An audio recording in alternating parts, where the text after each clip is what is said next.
Carta de Paulo aos Efésios, capítulo 1.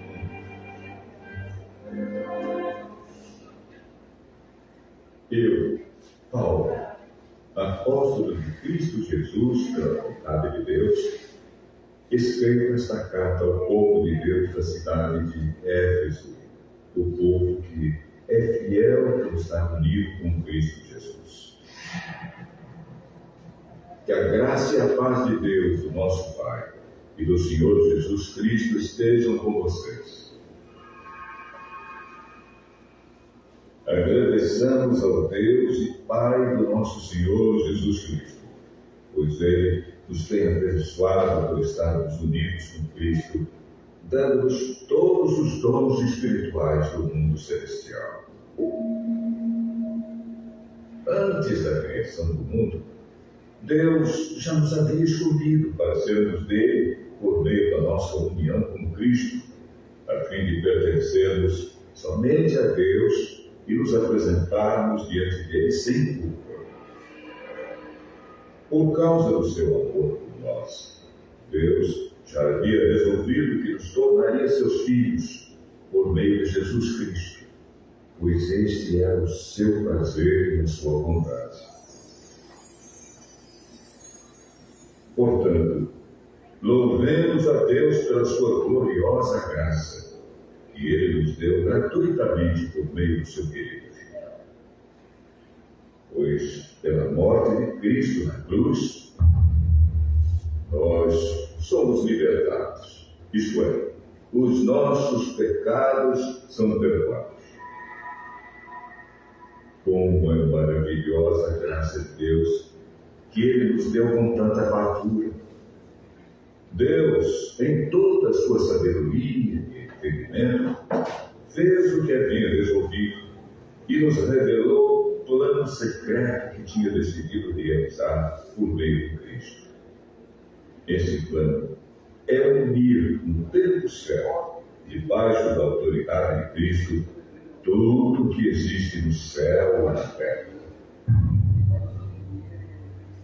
Todas as coisas são feitas de acordo com o plano e com a decisão de Deus, de acordo com a sua vontade e com aquilo que Ele havia resolvido desde o princípio. Deus nos escolheu para sermos o seu povo, por meio da nossa união com Cristo. Portanto, digo que nós, que fomos os primeiros a pôr a nossa esperança em Cristo, louvemos a glória de Deus. A mesma coisa aconteceu também com vocês. Quando ouviram a verdadeira mensagem, a boa notícia que trouxe para vocês a salvação, vocês creram em Cristo. E Deus pôs em vocês a sua marca de propriedade quando lhes deu o Espírito Santo, que havia prometido. O Espírito Santo é a garantia de que receberemos o que Deus prometeu ao seu povo. E isso nos dá a certeza de que Deus dará liberdade completa aos que são seus. Portanto, louvemos a sua glória. Por isso, desde que ouvi falar da fé que vocês têm no Senhor Jesus e do amor que vocês têm por todos os irmãos da fé, não paro de agradecer a Deus por causa de vocês. Eu sempre lembro de vocês nas minhas orações e peço ao Deus do nosso Senhor Jesus Cristo, o Pai glorioso, que dê a vocês o seu Espírito, o Espírito que os tornará sábios e revelará a Deus a vocês, para que assim vocês o conheçam como devem conhecer. Peço que Deus abra a mente de vocês para que vejam a luz dele e conheçam a esperança para a qual ele os chamou. E também para que saibam Como são maravilhosas as bênçãos que Ele prometeu ao seu povo, e como é grande o seu poder que age em nós, os que cremos nele.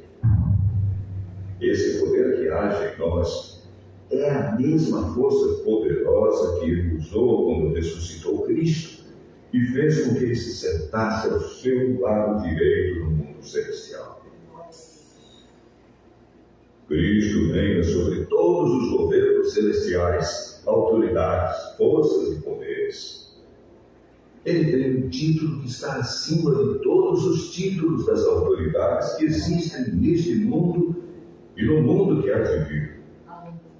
Deus colocou todas as coisas debaixo da autoridade de Cristo e deu Cristo à igreja como o único Senhor de tudo. A igreja é o corpo de Cristo. Ela completa Cristo, o qual completa todas as coisas em todos os lugares.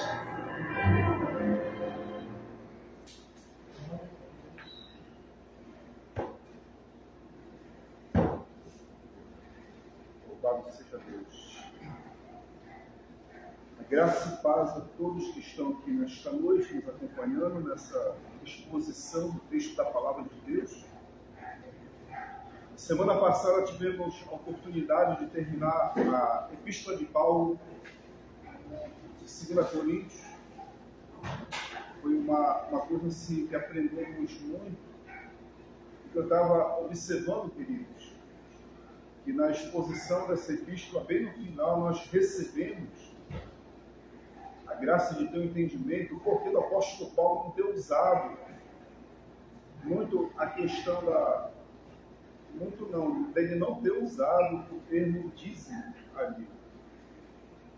E que um movimento chamado os desigrejados, que está crescendo muito aqui no Brasil, gosta de pegar esse tipo de texto para poder reforçar o movimento deles. Mas quando nós conseguimos identificar o motivo do apóstolo Paulo não ter colocado isso aí, a gente vê o equívoco das interpretações atuais. E esse é o objetivo desse seminário teológico exegético, de nós nos aprofundarmos um pouco nesses textos de uma forma bem exaustiva. Quando falo exaustiva, é detalhada mesmo. Que a gente ouve a leitura todinha do capítulo, que é uma coisa rara, muito raro, sim, as congregações fazerem. Geralmente, 3, 4, 5 ou 7 versículos no máximo e fechou. E aqui não. Aqui nós, versículo por versículo, a história do texto bíblico, um pouco da história do seu autor, o contexto, que é chamado exegese. E hoje nós temos a oportunidade de pegar essa carta de Paulo aos Efésios e destrinchar um pouco ela. Além disso, a gente está fazendo resumo desse texto aqui, que eu vejo partes interessantes aqui, que identifiquei na leitura do Cid, que tem no grego, mas que não tem no português. E nós podemos destrinchar um pouco, por isso que nós somos muito bem acompanhados com esse texto aqui. Muito bem acompanhados. E nós conseguimos identificar coisas maravilhosas que às vezes o tradutor em português não se atreve a fazer a tradução. Que a gente aqui pega e traz a luz, traz o chamado que estudamos da palavra verdade, né? A palavra verdade é desvelamento. Nós fazemos um desvelamento do que está no texto. Não velamos, que é letéia. Desvelamos, que é aletéia. A palavra verdade no grego é letéia. Fazemos o desvelamento disso. Eu tenho a oportunidade de dialogar com os amados aqui, quando terminamos cada exposição. Eu sou grato de alguns irmãos que estavam se empenhando a participar aqui. Outros que fazem pergunta para mim no particular, no WhatsApp. está no Face, tiro dúvida, porque tem irmãos que nos acompanham que estão em Curitiba, estão em Santa Catarina, estão em São Paulo, várias partes do Brasil. Tem irmãos que estão na Europa, irmãos que estão no Japão. Quando eles estão com dúvida, eles pegam e entram em contato comigo. Vocês dificilmente vão ver numa congregação, até mesmo no seminário ou numa universidade, pegar um texto original grego e ficar lendo versículo por versículo e ficar destrinchando. Vocês não vão ver.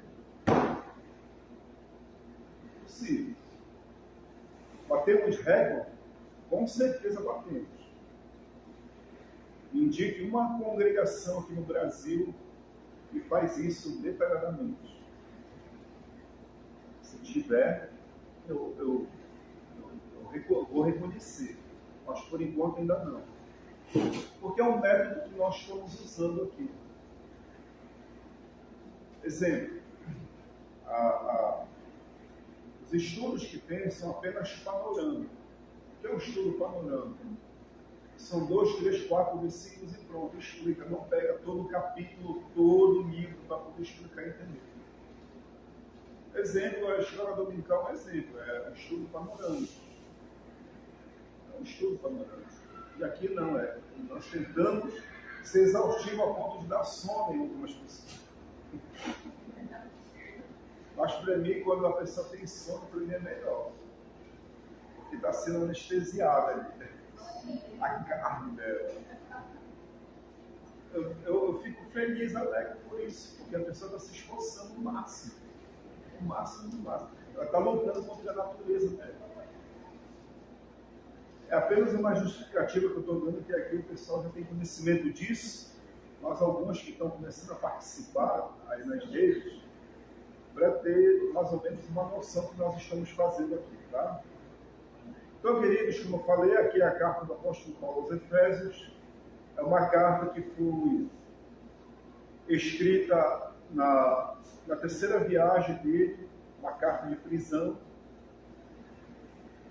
e foi direcionado à cidade de Éfeso, ali na Ásia Menor. E pelo conhecimento que nós temos da cidade de Éfeso, quando você lê o capítulo 18 e 19 de Atos dos Apóstolos, você já tem uma noção do que acontecia ali na cidade de Éfeso. O pessoal gostava muito de magia, muito de feitiçaria, muito mesmo, do misticismo em geral. E quando o apóstolo Paulo chegou ali e começou a pregar a eles, levar as irmãos a palavra de Deus, as pessoas foram se entregando ao Senhor Jesus. E quando elas fizeram isso, elas pegaram o livro delas de magia e levavam ao público para ser queimado. Porque aquilo já não valia mais nada. E a cidade de Éfeso, ela tinha o templo de Diana dos Efésios. Você sabia que o templo de Diana dos Efésios era uma das 7 maravilhas do mundo antigo? O templo, para vocês terem uma noção, é como ele tinha a largura, pegando aqui do início dessa rua até o começo da Bom Jardim, aqui na Conceição. Era o tamanho do templo. Da largura. Desculpa, comprimento. Tinha 120 pilares de um lado e 120 pilares do outro. Era 14 metros de altura. Só que a largura eu não estou muito bem lembrado quanto era. Era um templo imenso mesmo, e havia uma estátua da deusa Diana dentro. E todo mundo venerava aquela deusa, era chamada a atenção de várias pessoas que viviam na Ásia Menor, em várias regiões, e para lá. E quando o apóstolo Paulo chegou ali, ele conseguiu levar muitas pessoas ao Senhor Jesus, se converteram, saíram da vida do misticismo e passaram a viver na vida do cristianismo. E o apóstolo Paulo, quando escreveu isso, foi aproximadamente no ano 60 depois de Cristo. anos 60, e ele necessitou elucidar, explicar algumas coisas ali, o pessoal de Éfeso, e quem era pastor na época do apóstolo Paulo, quem pastoreava a congregação de Éfeso, incrível que pareça, era o jovem Timóteo. Ele precisava de um auxílio de alguém muito experiente, conhecedor da cultura e da espiritualidade, intimidade com Cristo, para poder elucidar algumas dúvidas que eles tinham ali. Era muito importante. E você vai ver isso, essa explicação que Paulo dá aqui no capítulo 1, de coisas muito interessantes. Versículo 1 diz: Paulo, apóstolo de Cristo Jesus, por vontade de Deus, aos santos que vivem em Éfeso e fiéis em Cristo Jesus. Então, que já é da vontade de Deus ele ser apóstolo. Aos santos que estavam em Éfeso, em Cristo Jesus. Então, ele considerava todo mundo ali que separados por Deus, por Jesus. Não vou precisar muito. A graça dos outros e a paz da parte de Deus, nosso Pai, de nosso Senhor Jesus Cristo. Por que ele está colocando aqui a graça e a paz? Porque o que as pessoas receberam de ter um apóstolo ali foi uma graça divina. E ter não somente o apóstolo como representante de Cristo Jesus, como também a própria presença de Jesus ali era uma graça divina. E a paz, o que é a paz? Aquela tranquilidade, sem conflito, sem desunião. Era isso que ele profetizava na vida deles. Da parte de Deus, nosso Pai e de nosso Senhor Jesus Cristo. Aí você pergunta assim, mas qual foi o motivo do apóstolo Paulo colocar de nosso Deus, Pai e de nosso Senhor Jesus Cristo? Porque Deus Pai é o Criador dos céus, da terra e do universo. Era necessário Paulo explicar isso, porque eles estavam confundindo Jesus como Deus Pai e Deus Pai como Jesus. Aí Paulo ele faz uma distinção, olha, tem o Deus Pai, o nosso Pai, e o nosso Senhor Jesus Cristo, que é o seu Filho.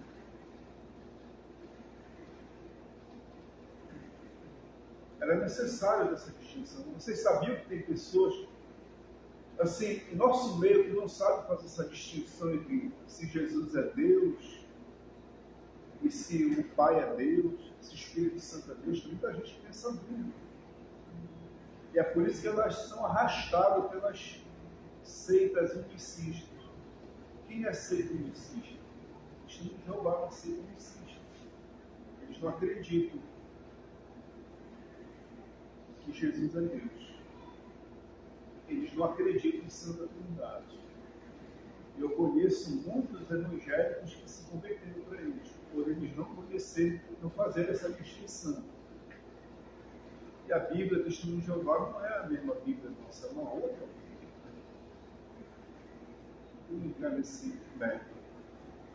Versículo 3. Bendito Deus e Pai de nosso Senhor Jesus Cristo, que nos tem abençoado com toda sorte de bênção espiritual nas regiões celestiais em Cristo. Aqui ele está falando, o nosso Deus e Pai que nos abençoou nas regiões celestiais em Cristo. Aí nós nos recordamos daquela palavra que Jesus falou, na casa de meu Pai há muitas moradas. Então, Jesus já estava dando parecer aqui que na casa do Pai dele havia muitas moradas e que ele ia preparar-nos lugar. E esse lugar das moradas é tanto aqueles que partiram como aqueles que estão presentes aqui. Porque na mentalidade de Jesus, tanto aqueles que partiram como aqueles que estão presentes aqui, todos estão em um só em Deus. Todos estão presentes nos lugares celestiais. É dessa forma que Deus nos vê, porque Ele nos abençoou em Cristo Jesus. Por que Ele nos abençoou em Cristo Jesus? Porque, primeiramente, Cristo renunciou àquilo que Ele tinha para poder nos conceder essas bênçãos. Assim como nos escolheu e nele antes da fundação do mundo para sermos santos e irrepreensíveis perante Ele em amor. Qual é esse mundo aqui que Ele está falando? É o mundo físico ou o mundo espiritual?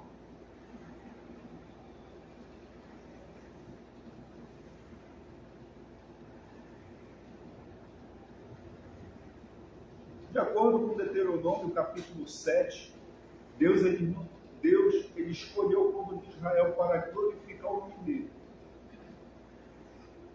Mas antes deles entrarem na terra prometida e serem testemunha de todas as nações, Deus escolheu eles para isso, para testemunhar o nome dele em todas as nações. E antes de acontecer todo o fenômeno no Egito, ou toda e qualquer situação no mundo, Deus escolheu cada pessoa para glorificar o nome dele entre as nações. É muito importante, porque aqui ele usa, eu estava vendo aqui, ele usa muito o termo doxense, que no grego é glória. E que já cheguei a falar aqui, que as pessoas confundem, tem que sentar no banco e louvar a Deus e ficar usando o jargão glória constantemente. Não é isso. Glorificar a Deus, a pessoa ela tem que estar ciente, ela tem que ser um representante de Deus e testemunhar a Deus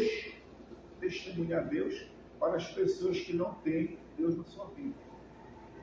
Quando nós testemunhamos de Deus para as pessoas, o nome de Deus é exaltado, porque você faz diferença para as pessoas. É isso que ele está se referindo de glória a Deus. Porque Deus é glorificado através da sua postura, do seu modo de ser, do seu modo de pensar, do seu modo de agir, segundo Jesus. Se formos agir segundo o mundo, segundo fulano Beltrano, o nome de Deus não é glorificado. É difamado e pisoteado entre as pessoas. Então, é dessa forma que o apóstolo Paulo está tentando explicar para as pessoas que Deus escolheu-nos antes da fundação de todo esse sistema do mundo para sermos santos, irrepreensíveis perante Ele em amor. Ele não está dizendo perante o mundo, perante Ele. Porque nós estamos constantemente na presença dEle. Porque o mundo é muito fácil de enganar. As pessoas é fácil de enganar. Você consegue enganar sua parceira, seu parceiro, consegue enganar seus familiares, consegue enganar a igreja, consegue enganar o pastor, consegue enganar o padre, seja lá quem for, você consegue enganar. Mas a Deus você não consegue enganar. Porque Deus, além de ver sua forma e a sua expressividade, Ele vê seus intentos, os seus desejos. É por isso que Paulo diz, perante o mundo, não perante Ele. Porque quando você faz isso perante Deus, você é transparente, aí Ele vai ser transparente também no mundo.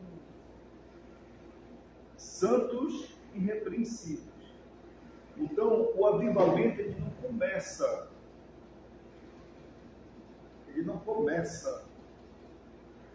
de fora, começa de dentro para fora. É da sua comunhão com Deus para fora.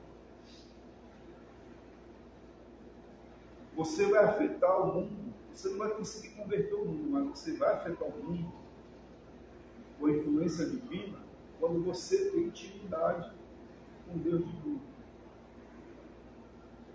E eu acho muito interessante que lá na frente, no versículo acho que é o 19, 18, ele muda um termo grego. Está no grego, isso não está no português. Em vez de ele colocar dinâmico santoteon, ele coloca erquicir autônomo.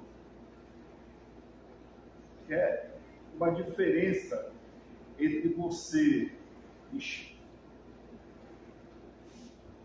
provar o poder de Deus e viver o dom de Deus, o poder de Deus. O poder de Deus. A gente vai ver mais lá na frente. Versículo 15.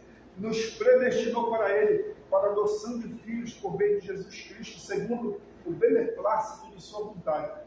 O pessoal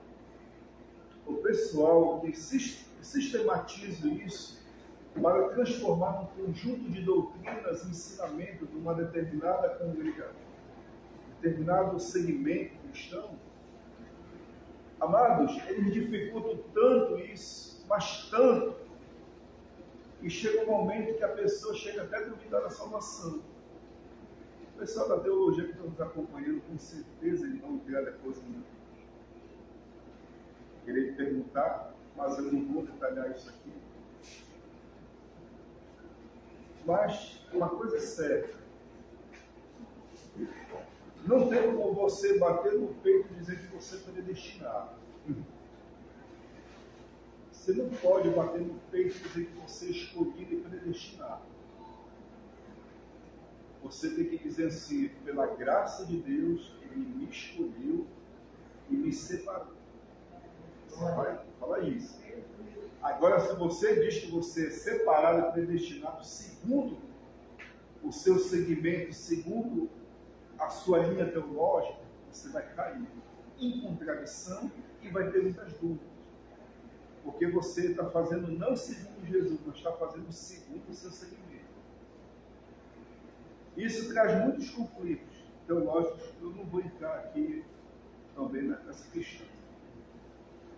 Mas Jesus, nos separou antecipadamente para a adoção de filhos, por meio de Cristo, segundo o beneplácito de sua vontade, segundo a sua magnífica bondade. Ele fez isso por nós. Para louvor da glória de sua graça, Ele nos concedeu gratuitamente no amado. Para que Ele fez isso? Porque Ele fez isso com você e comigo. Para louvor da glória de sua graça, que Ele nos concedeu gratuitamente no amado. Quem é esse amado? É aquilo que o profeta diz. É o amado, desejado das nações. Esse desejado, esse amado das nações, nós passamos a ser inseridos nele para louvor da glória de Deus. Não foi você que foi inserido, não foi você que escolheu Jesus. Você não tem a capacidade para isso. Foi Ele que te escolheu e te designou para que você vá e dê fruto e que vosso fruto permaneça.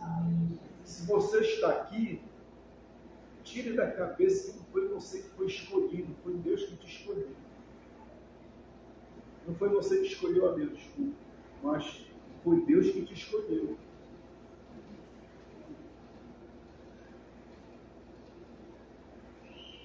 No qual temos a redenção pelo sangue, a remissão dos pecados segundo a riqueza da sua graça. Essa palavra redenção significa libertação. Foi através do sangue de Jesus que nós passamos a ser libertos de nós mesmos e de todas as artimanhas malignas. Foi através do sangue de Deus. Para a remissão dos pecados, o que é remissão? Libertação dos pecados. Ele não falou aqui pecado, mas falou que pecados. A palavra pecado que é errar o alvo. E você ainda continua errando o alvo. Nós continuamos errando o alvo. Sabe quando você vai parar de errar o alvo? Parar mesmo de errar o alvo? é quando o seu corpo for glorificado. Ou você partir desse mundo, aí você para de errar algo. Enquanto isso, você vai continuar passando pelo processo de libertação dos pecados. Libertação. Tem muita coisa estranha em você que tem que ser liberta. Tem muita coisa esquisita, estranha em você que tem que ser liberta. Tem gostos que Deus não gosta em você. Tem pensamentos que Deus odeia na sua vida. E você às vezes se muda. Tem coisas malignas que está na sua carne, que Jesus falou, que as coisas perversas e má procedem do coração. É isso que Deus está fazendo. Está tirando aos poucos. Aí você pergunta, Jeremias, mas qual é a diferença de mim e daqueles que estão lá fora? É que você está aberto para Deus e Deus fazer todo o processo cirúrgico de tirar as porcarias e imundícia em você. E o pessoal lá de fora não permite isso. Essa é a diferença. Aos poucos, o médico dos médicos vai tirando de uma forma cirúrgica as imundícias que há em você. Os pecados. É dolorido? Dói. Quem diz que cirurgia não dói? A anestesia te dá na hora, mas depois, deixa passar a anestesia para ver como você vai sentir. Vai se sentir enjoado, vai se sentir triste, vai se sentir acabado, vai se sentir dolorido. Essa carne, ela não quer que você passe por um processo cirúrgico, mas de maneira nenhuma.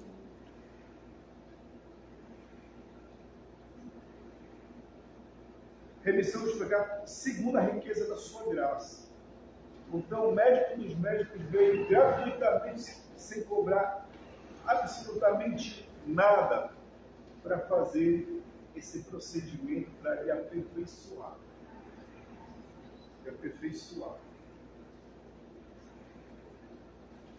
Lhe aperfeiçoar aos poucos. Versículo 8.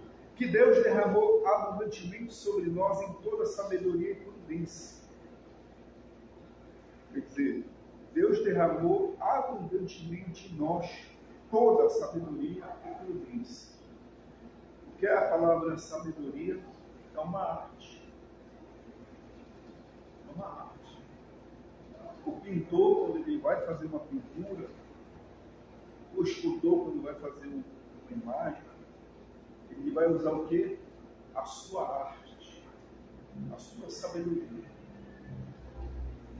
A sua sabedoria. Então, digamos, uma coisa bem próxima de nós aqui, o motorista. Ele poder conduzir vidas no carro e não bater vidas aí fora, ele tem que ter uma arte de ser muito bem habilidoso. Sabedoria nada mais é do que isso.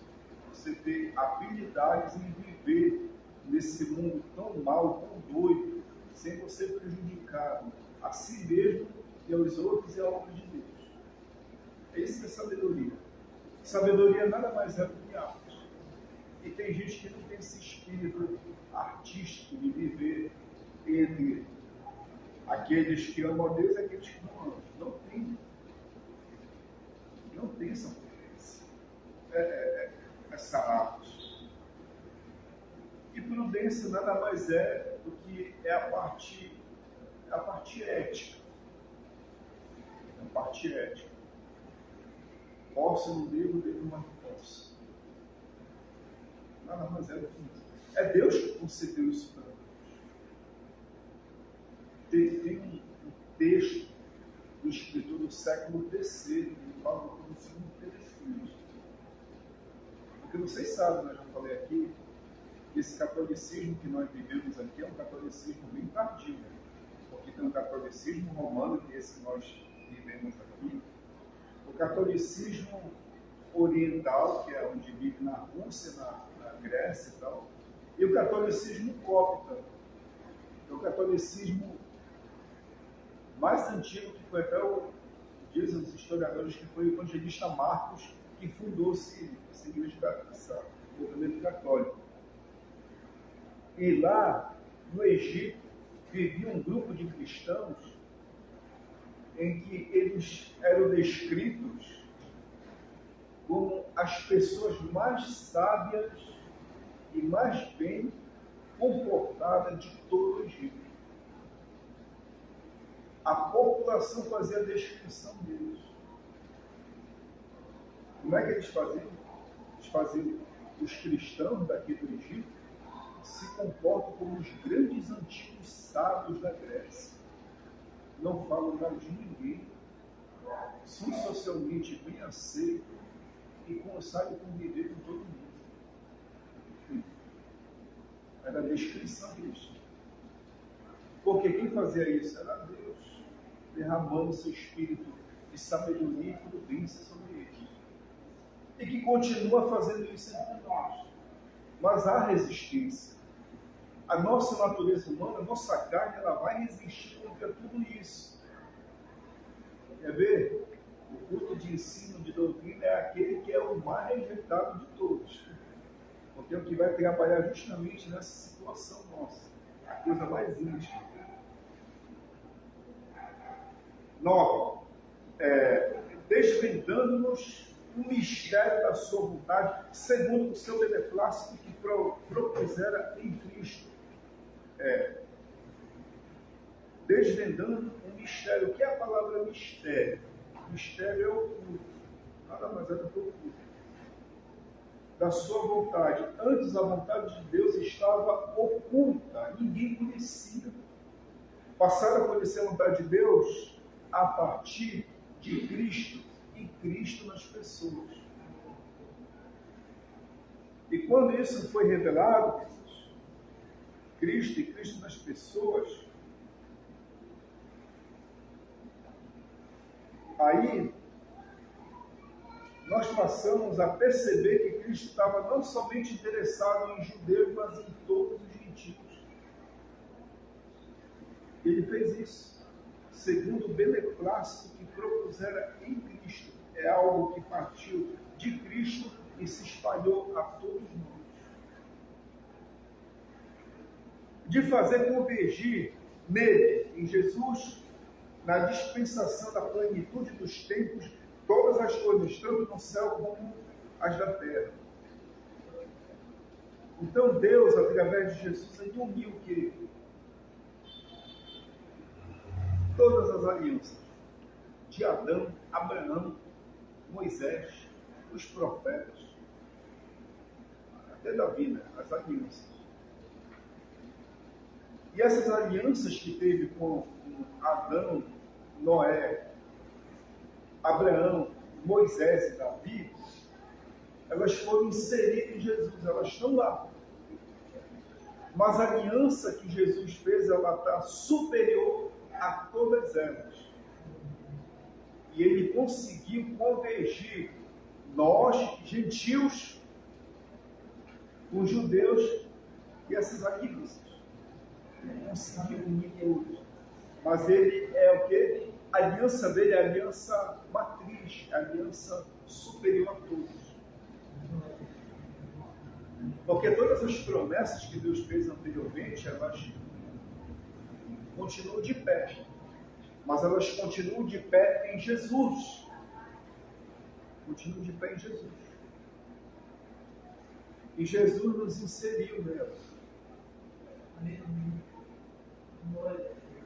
A gente vive o que é a aliança de Abraão, Noé, o que é? Não, nós vivemos a aliança de Jesus que está acima delas. Mas elas foram inseridas em Jesus. O que é que o autor dos Hebreus diz? Porque nós sem ele não seríamos. E nem eles sem nós. Mas a partir dele, Hebreus 11 diz, a partir dele, nós passamos a ser aperfeiçoados. Mas tudo isso em Cristo. Então os antigos que viveram, que não tiveram esse contato com Jesus, eles passaram a se inserir quando Jesus ressuscitou dentre os mortos, juntamente conosco. É por isso que ele conseguiu unir os céus e a terra. Nós que estamos aqui na terra e o que mais? Os santos que estão nos céus. Aí você pergunta assim, mas Elias, tem alguém no céu? Eu não sei qual é esse céu que Paulo está dizendo aqui. Que é o céu espiritual de Deus. A gente não sabe, a gente não entende. Mas é o céu dos céus. É o céu dos céus. Então, nós estamos aqui na América do Sul. Tem céu, América do Sul tem. América Central tem. América do Norte tem. O Polo Norte lá em cima tem. Mas o Polo Sul também não tem? Tem. Então, o céu que está acima e o céu que está abaixo, todos eles convergem em Deus. Todos.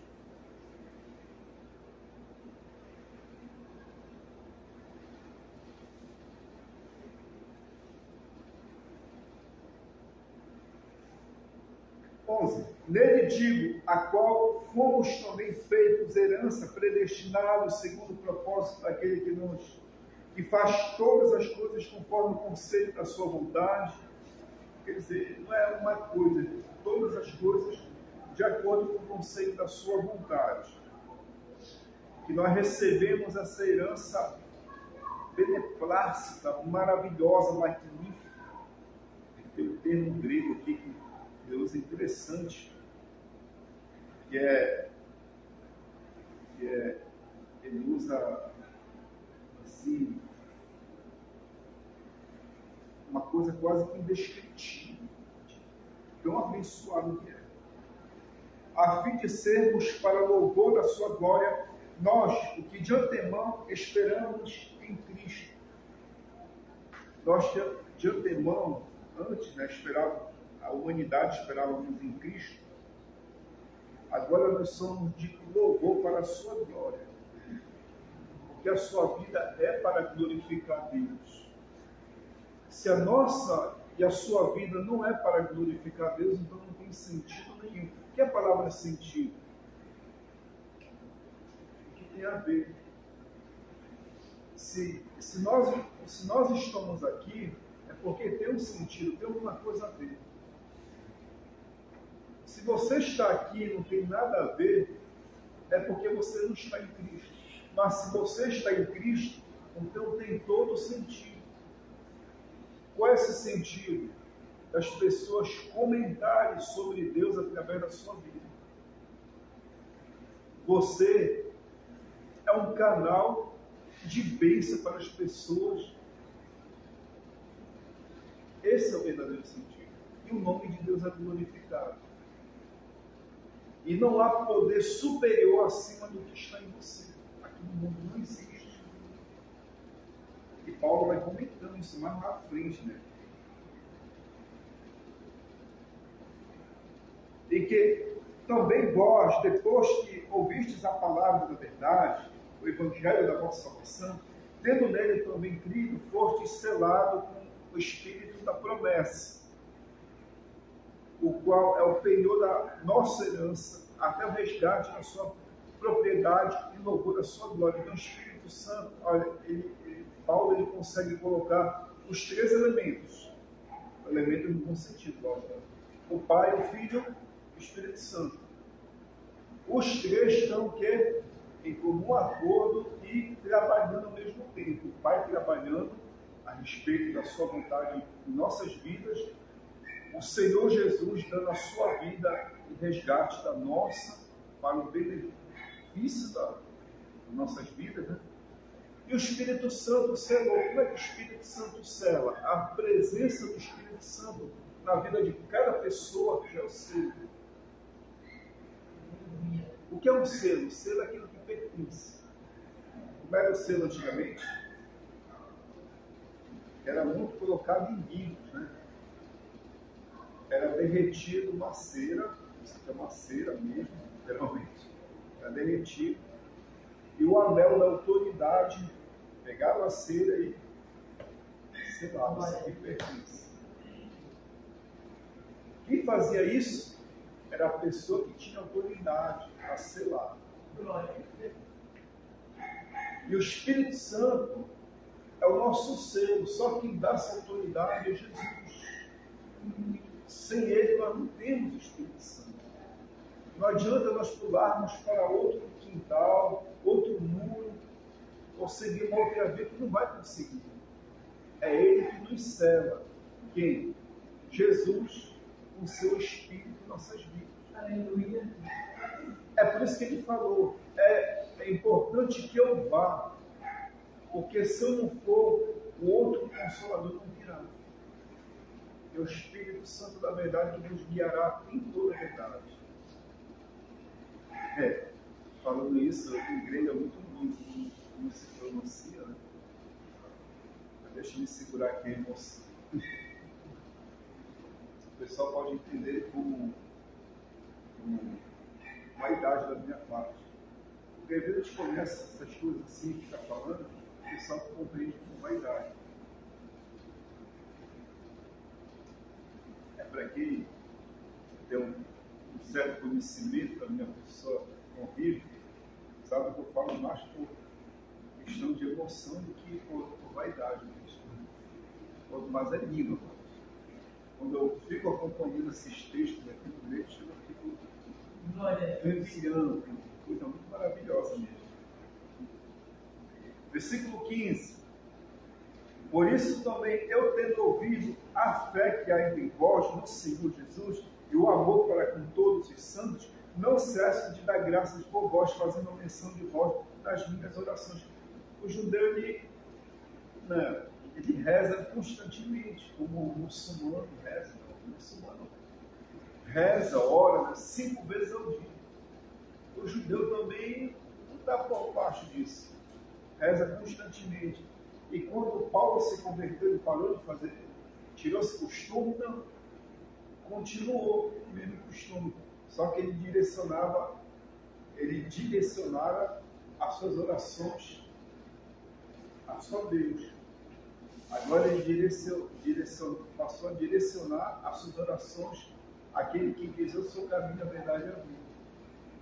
Mas ele fazia as orações dele em prol dos Efésios, porque havia algo nos Efésios, que era o quê? A fé que há entre vós no Senhor e o amor para com os santos. Uma coisa vertical e horizontal. Se você tiver só vertical e não tiver horizontal, não serve. Se tiver só vertical e não tiver horizontal, também não serve. Então, a nossa comunhão tem que ser a linha chamada linha de Leibniz. Possivelmente, acho que o Leibniz tirou disso daqui. Leibniz, além de ser um grande matemático, um grande físico, um grande filósofo, ele era um grande teólogo também. Aí ele pegou essa parte de conhecendo na teologia, na filosofia, como esqueço o termo aqui, mas eu sei que é vertical e horizontal. É um termo que me escapou agora muito. Possivelmente ele fez isso. Essa linha. Se faltar essa linha em nós, vertical e horizontal, repare, faça um reparo, tente mudar, porque não vai dar certo. Você tem que ter a fé no Senhor Jesus, que é vertical, e o amor para com os santos, que é horizontal. Tem que ter os dois lados. E a palavra fé aqui que usa aqui, no grego é pisteus. Pisteus é fidelidade. Você tem que ter fidelidade com Jesus. Aí, isso é bem incrível, como Paulo vai colocando, aí a gente volta na parte lá que ele diz assim, perante ele,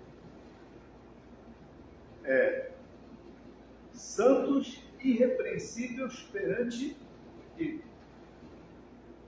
Aí aqui no 15, ele usa o que? Pisteus. Pisteus no Senhor. Porque fidelidade no Senhor. É como se fosse uma relação matrimonial. O marido e a mulher um estão distantes do outro. Mas a fidelidade é na presença de ambos e distante de ambos. É fé, isso é fé. Porque a fé ela tem duas conotações. Várias. Fé são coisas que você não vê. E fé pode ser a fidelidade que você vê também. Então, tem a minha relação com a minha esposa. Estou vendo ali. Estou sendo fiel com ela na presença dela e também sem ver ela. Aí Paulo diz que você deve ser o quê? Santo e irrepreensível perante ele. E Paulo diz assim, aqui no 15, que vocês tenham a fé no Senhor, vocês tenham a fidelidade no Senhor. Eu estou louvando a Deus por isso. Uma coisa maravilhosa.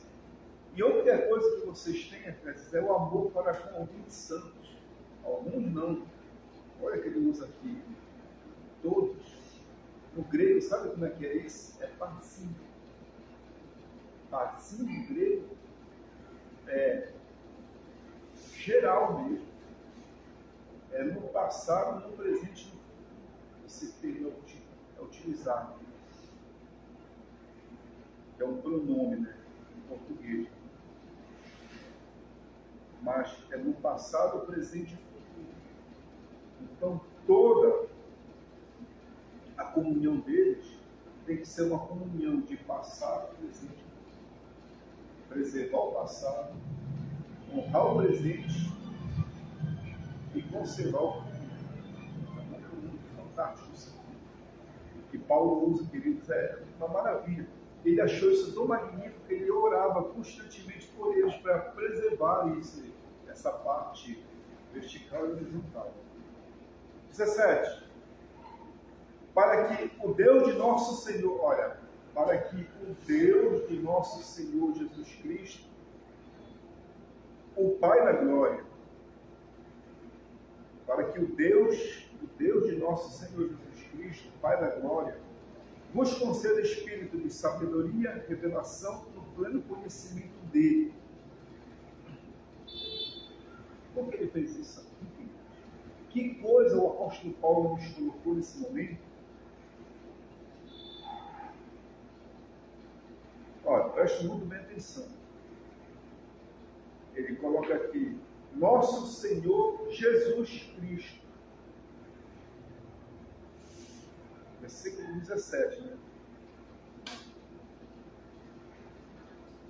Bora pegar aqui. O que é que ele diz aqui? Versículo 17, né?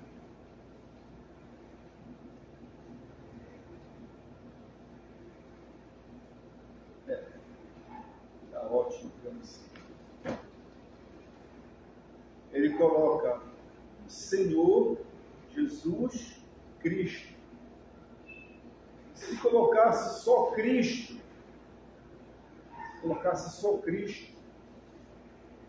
não ia colocar a palavra Deus, mas ele colocou Jesus Cristo, ele colocou Jesus homem e Jesus ao mesmo tempo Deus. Que era o Deus que dava sabedoria ao Jesus homem e força, e manifestava a força ao Cristo. Revelava a força ao Cristo.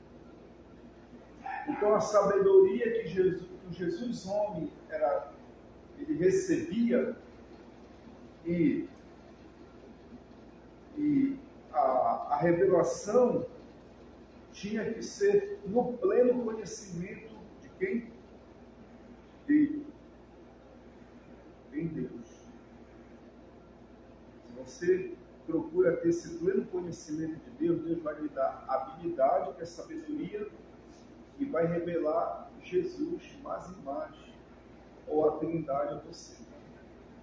Tá? O que foi que eu falei semana passada? Que o apóstolo Paulo conheceu Jesus histórico. Ele não conheceu Jesus revelado. E hoje, nós temos essa situação também. Tem muita gente que conhece Jesus só na história. A história que a mamãe contou, a história que o papai disse, a história que eu ouço na igreja, a história que eu ouço na escola. É o Jesus histórico. Mas o Jesus revelado, a pessoa não teve, não tem. É esse Jesus revelado que Paulo está falando. É o Cristo. A gente tem que ter pleno conhecimento dele. Só pode se ter esse pleno conhecimento quando nós estamos inseridos em Deus. Se nós não tivermos, nós não vamos conseguir progredir para esse pleno conhecimento dele. Aqui ele usa um termo, querido, uma metáfora, tá? Iluminados os olhos do vosso coração, para saber qual é a esperança de seu chamamento, a qual a riqueza da glória da sua herança dos santos. Olhos de vossos corações, né? Essa tradução que ela está excelente. É mesmo isso. Porque o coração é o que mais engana, né? É o que mais engana, é o que se deixa se enganar. E aqui ele está pedindo para que iluminados os olhos de vossos corações. Algumas traduções falam espírito, né? Mas está errado, é coração mesmo no grego. Cardias. No grego está oftalmos e cardias. Que é o termo oftalmos, que é o nome oftalmo. Oftalmo trata dos olhos. Oftalmos e cardias. Cardias é o trabalho. Cardias é o cardíaco, né? O médico cárdico. E Paulo usa esses dois termos aqui, oftalmos e cardia. Que Deus venha iluminar os olhos de vossos corações. Não está olhos, oftalmos e pneumática, oftalmos e psique, não está isso, está cardias. Que é uma coisa assim que tem que ser iluminado bem as suas emoções. Bem lá no fundo do seu coração. Uma coisa assim fantástica que ele está pedindo aqui. A esperança do seu chamamento, a qual a riqueza da glória da sua herança nos santos. Para envolver os santos de uma forma não somente espiritual, mas como também a questão emocional. A qual a suprema grandeza do seu poder para com os que cremos, segundo a eficácia da força do seu poder. Isso aqui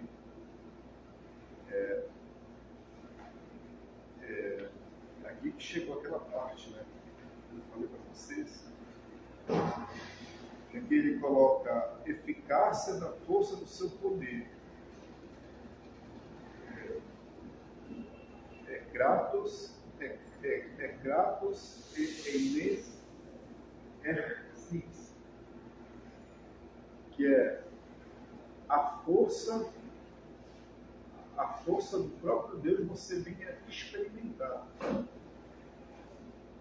É experimentar o poder do próprio Deus, do próprio Cristo.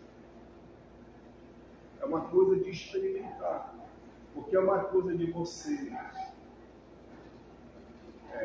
assim somente ter uma experiência muito diferenciada e uma coisa de você experimentar e viver.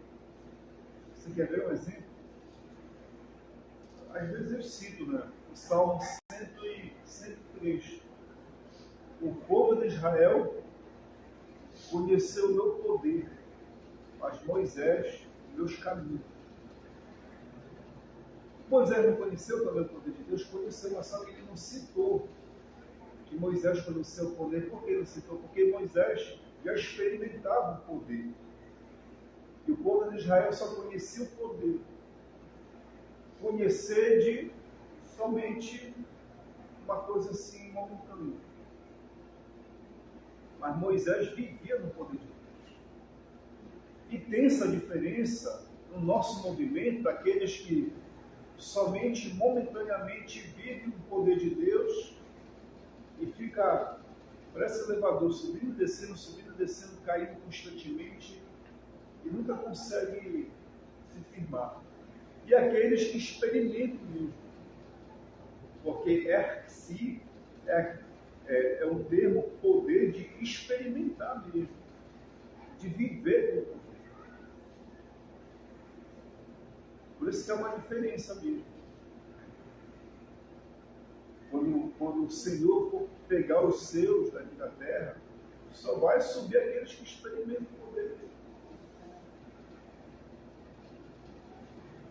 dele. O Raimundo, né? Vai na igreja todo mundo, ele disse, não vai, não. Não vai. Porque conhece a Deus somente no poder. Mas você tem que conhecer não Deus somente no poder, mas tem que conhecer a Deus na vontade, como Moisés conhecia, na revelação. E hoje tem uns crentes chamados coach, né? É complicado. Coach acaba virando coxinha, né? 20. O qual exerceu ele em Cristo, ressuscitando dentre os mortos e fazendo-o sentar à sua direita nos lugares celestiais. Quem experimenta esse poder, vai experimentar o poder que Jesus experimentou quando ele ressuscitou. É por isso que ele não usa dinamis. Ele usa erquês. Porque dinamis você pode ver ou pode sentir momentaneamente. Mas o erquês, você experimenta e vive esse poder. O poder que Jesus sentiu ao ressuscitar, esse mesmo poder que está na sua vida. E que fez Jesus se assentar nos lugares celestiais, esse mesmo poder que ele dá sobre qualquer manifestação do mal, qualquer coisa do mal. Acima de todo principado, potestade, todo domínio, de todo nome que se pode referir, não só no presente século, mas como no vindouro. Aqui são os deuses das nações. Se alguns amados têm dificuldade de acreditar que o demônio age, os espíritos mal agem sim. Quando você lê Daniel 9, Daniel 10, ali está de presente, que é o príncipe do Médio da Pérsia que impediu que Gabriel se aproximasse, ele teve que ter a ajuda de Miguel. Então, esse poder é dado a você a ponto de mexer com todo esse mundo cósmico. Porque as pessoas estão aprisionadas a principados e potestades, elas não conseguem se libertar. Vocês querem ver um exemplo? Esse alvoroço que está tendo aqui no Pará, né? A respeito desse evento. Tem muita gente que está deixando de buscar e adorar a Deus por causa disso. É uma influência maligna de idolatria que pega muitos e leva para lá. Bem-aventurado esses que não se deixam se influenciar por isso. Sabe quando acontece de não deixar se influenciar?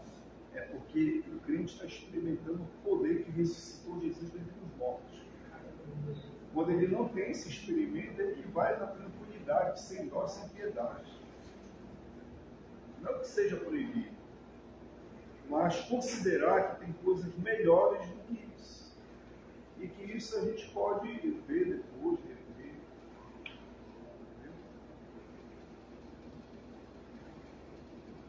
E esse poder que você está experimentando, que levantou Jesus dentre os mortos, é o mesmo poder que vai ter que nós vamos ver lá no reino celeste.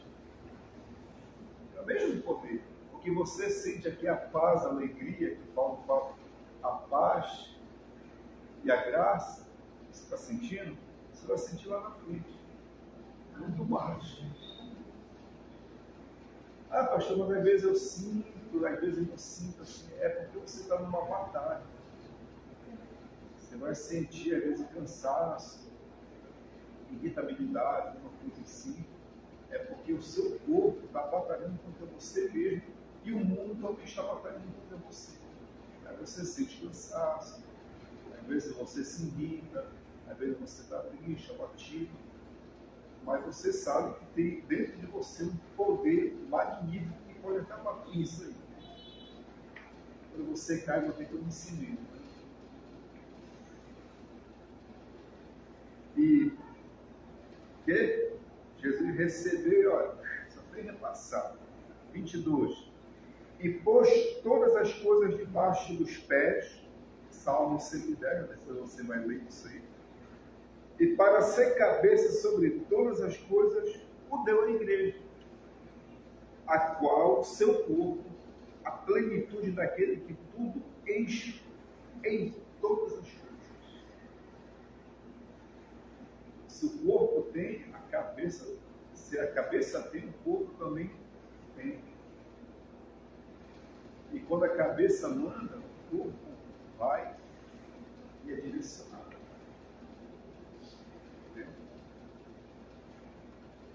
Então, toda a plenitude que está sobre o Senhor, que está com o Senhor, está também sobre nós.